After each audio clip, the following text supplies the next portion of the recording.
اس سورہ نور کی تفسیر عورتوں کو پڑھنے کو کہا گیا کہ پڑھیں،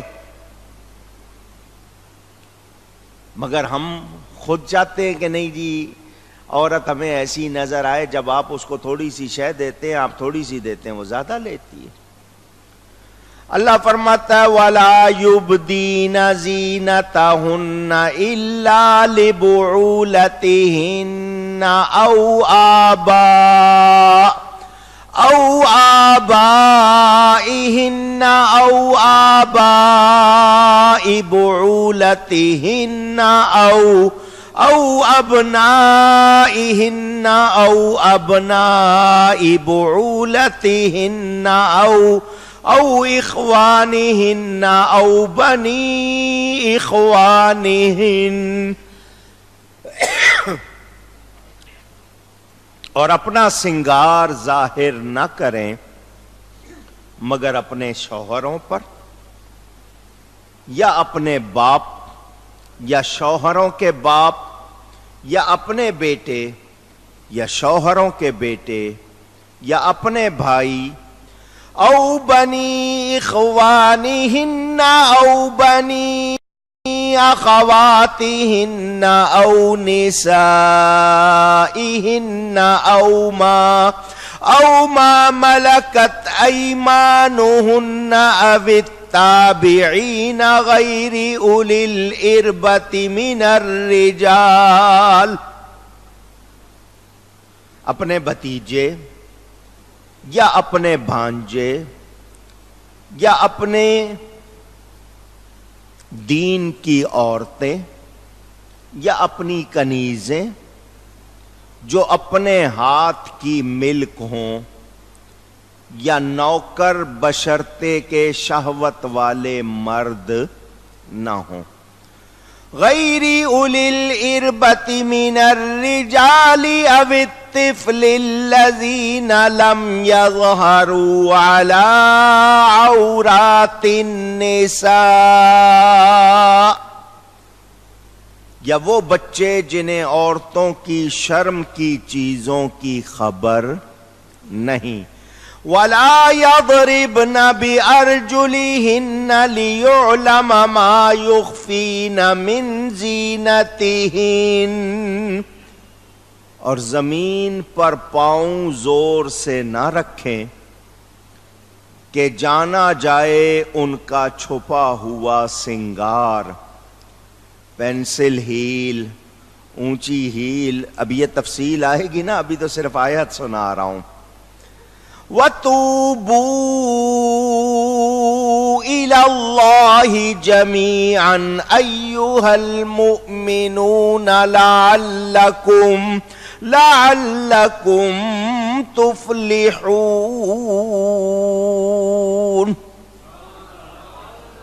اور اللہ کی طرف توبہ کرو اے مسلمانوں، سب کے سب اس امید پر کہ تم کامیاب ہو جاؤ، فلاح پاؤ۔ یہ بہت لمبی آیت، ایک ہی آیت ہے یہ جتنی وَقُلْ لِلْمُؤْمِنَاتِ سے لے کے مردوں کی آیت جو تھی وہ چند الفاظ پہ، یہ عورتوں کا ذکر، اتنی لمبی آیت، ایک آیت ہے یہ جو ساری پڑھی ہے میں نے۔ اس عورت کی حفاظت کے لیے یہ جتنی اس پر پابندی ہے اس کی آواز لگائیے، اس کی عزت کے لیے، اس کی حفاظت کے لیے، اس کی بھلائی کے لیے۔ اگر وہ اس کو سمجھے کہ نہیں قید ہے، وہ کسی نے کہانی بنائی نا، بکریاں رہتی تھیں کہیں، ان کے لیے انہوں نے گھر بنایا ہوا تھا، تو وہ اس میں رہ کے بکریوں نے کہا احتجاج کرو، پروگرام بنایا جی، احتجاج کیا انہوں نے مالک سے کہ جی ہم کو آزاد کرو، تم ہمیں صرف تھوڑی دیر کے لیے کھانے کے لیے باہر لے کے جاتے ہو پھر بند کر دیتے ہو، ہم اس قید میں سکڑ گئی ہیں، تنگ ہو گئی ہیں۔ وہ بکریوں نے بہت زیادہ احتجاج کیا، مالک نے کہا تمہاری حفاظت ہے، یہیں رہو آرام سے، کھانے کے لیے لے ہی جاتا ہوں نا باہر۔ کہا نہیں، ہم کو آزادی دو، جب چاہے ہم باہر جائیں۔ بہت زیادہ انہوں نے کہا کہ نہیں جی اگر ایسا نہیں کرو گے ہم کھانا پینا چھوڑ دیں گے، مر جائیں گے۔ سمجھنے کے لیے بات، اس نے دیکھا یہ بکریاں بھوک ہڑتال کر دیں گی، مر جائیں گی، اس نے کھول دیا۔ بکریوں نے اپنی مرضی سے سوچا کہ چلو بھئی اب جب مرضی ہوگی جائیں گی. وہ 4-5 نکلی اکٹھی, آگے بھیڑیے تیار کھڑے تھے, انہوں نے کیا حملہ اور صاف کر دیا. بھیڑیوں نے معاملہ صاف کر دیا. اے خواتین اسلام, تمہاری عزت چاہتا ہے اسلام, تم آزادی کے نام پہ بھیڑیوں کا شکار بننا چاہتی ہو. بلا ضرورت تمہیں کہا گیا گھر سے نہ نکلو. حدیث شریف میں عورتوں کو زیادہ کپڑے نہ بنا کے دو, زیادہ کپڑے نہ, کیونکہ نئے کپڑے ہوں گے اس کا دل چاہے گا میں دکھاؤں, پرانے کپڑے ہوں گے تو کہے گی لوگوں نے دیکھے ہوئے تو اس بہانے رہے گی گھر میں, نئے کپڑے آئیں گے دکھانے کے لیے باہر جانا چاہے گی. تو بلا ضرورت باہر جانا اونچی. اور آج خواتین کہتی ہیں یہ کیا طریقہ ہے, تم جدھر مرضی گھومو, میں گھر بیٹھی رہوں, میں بھی جاؤں گی. وہ نتیجہ آپ کے سامنے آ گیا. اس عورت نے اپنی حفاظت اور اپنی عزت خود ختم کر دی, خود. اوپر سے ماشاءاللہ مردوں نے کہہ دیا ٹھیک ہے بھائی, گاڑی بھی چلاؤ تم. اس کو پتا چل گیا اس کو گاڑی چلانی آتی, اس نے کہا ٹھیک ہے میں سوتا رہوں, میں کیوں بچوں کو چھوڑ کے آؤں, جائے یہ خود چھوڑ کے آئے. آپ لوگوں نے آسان پسندی اپنی شروع کر دی, وہ باہر نکلی, آگے مسائل بڑھتے گئے, بڑھتے بڑھتے پانی سر سے اونچا ہو گیا. اب وہ عورت واپسی کے لیے تیار نہیں, اور جو اس کا حال ہو چکا اس میں اس کی کوئی عزت نہیں ہے. دیکھ لیں ہم, برقعے میں ملبوس کوئی اچھے انداز سے شریفانہ انداز سے چلتی, آپ پھر بھی احتیاط کر لیتے. ویسے ہی ڈر کے مارے کر لیں گے کہ برقعے میں کہیں اپنی ماں بہن نہ ہو, اس کو کچھ نہ کہہ دیں, ہے یہی ڈر کے شاید احتیاط. لیکن عورت خود کھلی ہوئی آ رہی ہے تو دعوت دے رہی ہے یا نہیں دے رہی ہے. اب اس آیت کی تفسیر پوری خواتین کے لیے بہت اہم ہے, اور ہم سب کے لیے بھی جو خواتین کے نگران ہیں, کیونکہ مرد عورت پر نگران ہے. مرد ہونا چاہیے. مرد کس کو کہتے ہیں اب یہ آپ اپنے آپ سے پوچھ لیں, کیونکہ پرانی کہاوت جو بوڑھے لوگ ہیں وہ جانتے ہوں گے, یہ کہاوت تھی کہ جو عورت ننگے سر ہوتی تھی کہتے تھے اس کا مرد اس کے سر پر نہیں رہا اس لیے اس کا سر ننگا ہوگا. مجھے تو لگتا ہے اب کسی کا بھی مرد نہیں ہے, کیونکہ ساری ننگے سر ہیں. اس کا یہ مطلب نہیں کہ آپ ان کی مار پیٹ کریں, لیکن آپ نے جو ماحول مزاج بنا لیا, اجازت مانگی جاتی ہے, جی بیٹی آ کے باپ سے اجازت مانگ رہی ہے, میں جا رہی ہوں, کس طرح کے کپڑے پہن رہی, کہاں جا رہی ہے, دوستوں کے ساتھ جا رہی ہوں, نہیں دو اجازت تو مسئلہ. بھائی کو ساتھ لے جاؤ, نہیں میں اپنی دوستوں کے ساتھ جاؤں گی, اب وہاں اور مسئلہ. تو یہ ماحول کیوں بن گئے؟ کوئی ایجوکیشن جناب, لڑکے لڑکیوں کی اکٹھی تعلیم, پھر کیسی تعلیم, پھر کیسا ماحول. تو خرابیاں ہم نے خود کی ہیں یا نہیں کی ہیں؟ پوچھ رہا ہوں آپ سے, سوچنا چاہیے. اسلام کے احکام ہماری بھلائی کے لیے ہے. اگر ہم خود بھلائی نہیں چاہتے تو پھر کوئی ہمارے لیے بھلائی کر سکتا نہیں. یہ بیان جاری ہے. ایک دو باتیں رجب کے حوالے سے. ماہ رجب شروع ہونے والا ہے, اس کو شہر اللہ کہا جاتا ہے, اللہ کا مہینہ. کون سا مہینہ؟ اللہ کا مہینہ. تو جب اللہ تعالیٰ اس کو اپنا مہینہ فرما رہا ہے تو اس مہینے کی شان ہے. 4 مہینے پہلے بھی عزت والے, حرمت والے سمجھے جاتے تھے, اسلام میں بھی باقی رکھا گیا. یہ رجب ان میں پہلا. اس کے بعد ذیقعدہ, ذی الحجہ اور محرم آتے ہیں. یہ حرمت والا مہینہ, اللہ کا مہینہ, میرے پیارے نبی پاک صلی اللہ علیہ وسلم اس کے آنے پر دعا کرتے تھے, یا اللہ ہمارے لیے رجب میں برکت فرما, ہمیں شعبان عطا فرما اور رمضان تک پہنچا دے. حضور کا یہ بھی ارشاد کہ رجب اللہ کا مہینہ، فرمایا شعبان میرا مہینہ، رمضان میری امت کا مہینہ۔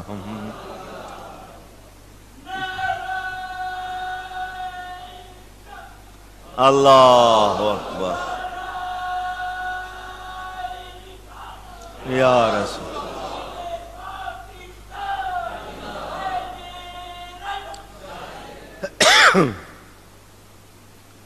اس میں روزوں کا ثواب، نفلی روزوں کا ثواب بہت زیادہ۔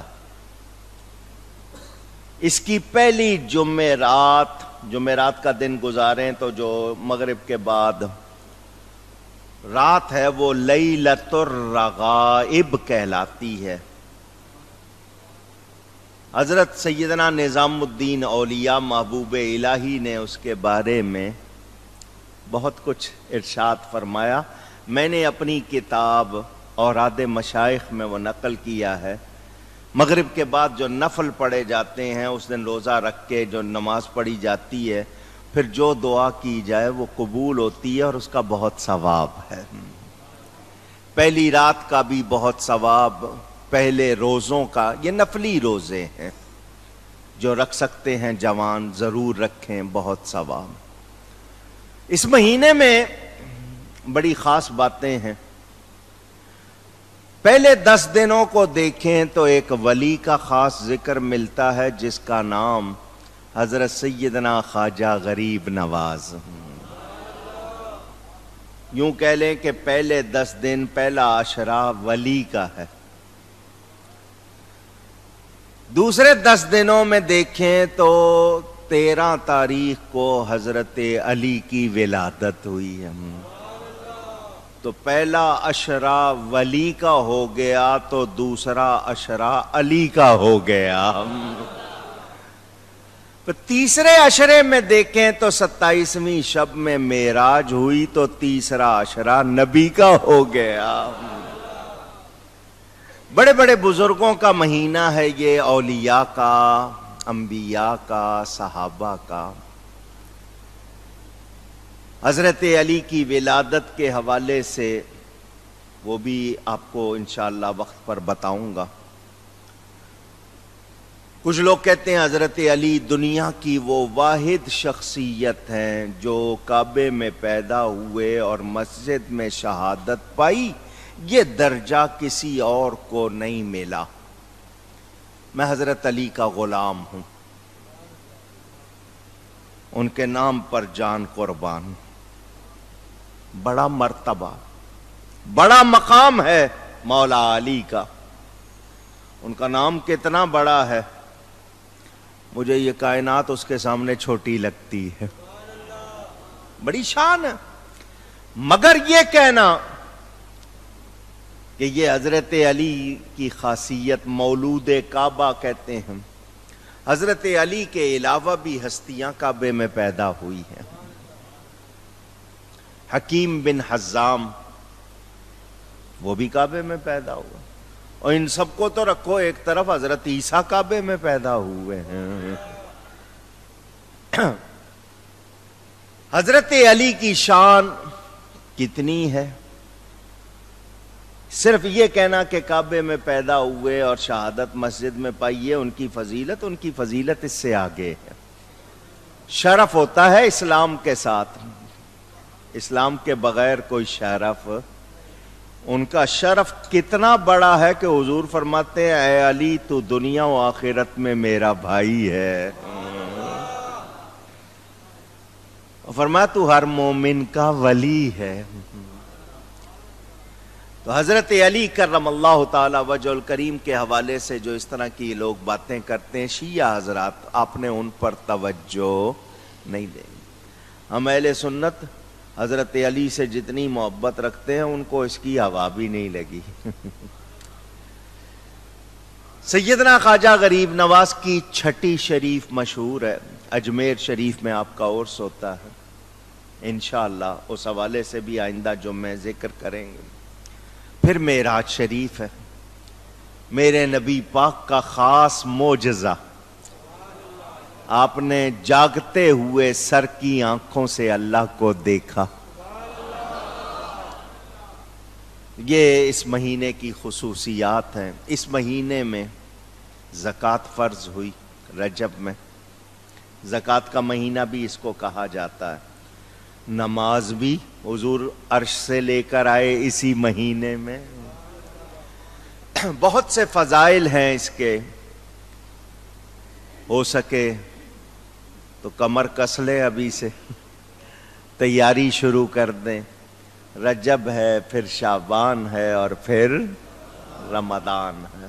رمضان نہیں, رمضان. اللہ تعالی ہم سب کو صحت, برکت, خیر کے ساتھ یہ مہینے عطا فرمائے اور ہمارے لیے آسانیاں فرمائے. والد صاحب قبلہ رحمت اللہ علیہ کو بھی رجب کا مہینہ ملا. 21 رجب ان کی تاریخ وفات ہے. 21 رجب کی صبح فجر کی اذانوں کے بعد درود شریف پڑھتے ہوئے وہ دنیا سے گئے. اب اگر چاند نکلنے پر ہم تیاری کرتے تو ہمارے پاس 20 دن ہوتے. بھئی پہلے چاند کا انتظار کرو, 21 تاریخ کو عرس کریں ہم تو 20 دن ہوتے تیاری کے لیے, اور ساری دنیا میں ہم نے عرس منانا ہوتا ہے.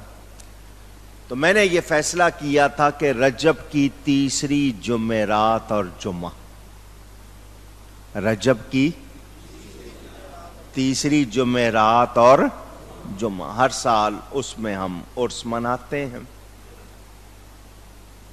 الحمدللہ اس سال انگریزی تاریخ بھی قریب آ رہی ہے. 24 اپریل وہ بھی قریب ہوگی, یعنی اور تیسری جمعرات جمعے کو وہی 21 تاریخ آ جائے گی.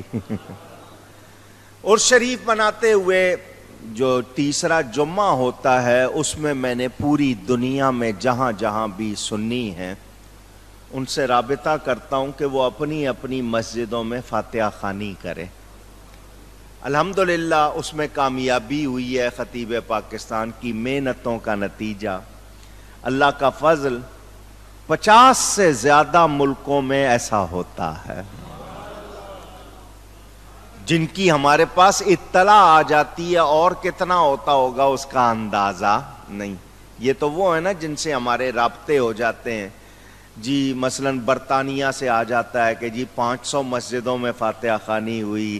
کسی ملک سے آتا ہے جی ہم نے 1000 مسجد میں کی ہے. اور نیکیاں کام آتی ہیں نا, اور وہ ایسی ہستی ہیں کہ دنیا کو آج بھی یاد ہے. ان کی تقریریں آج بھی سنی جاتی ہیں, لوگ ان کو محبت سے آج بھی یاد کرتے ہیں.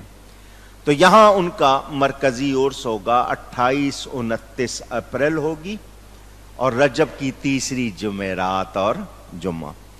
اشتہار چھپے ہوئے ہیں. ایک اشتہار ہے عرس کا جو کراچی کے لیے, اور ایک یوم خطیب اعظم کا جو پوری دنیا کے لیے. دونوں موجود ہیں. اپنے اپنے علاقوں میں لگانے کے لیے آپ لینا چاہیں, گھر میں رکھنے کے لیے نہیں, لگانے کے لیے, لوگوں کو اطلاع پہنچانے کے لیے تو آپ لے سکتے ہیں.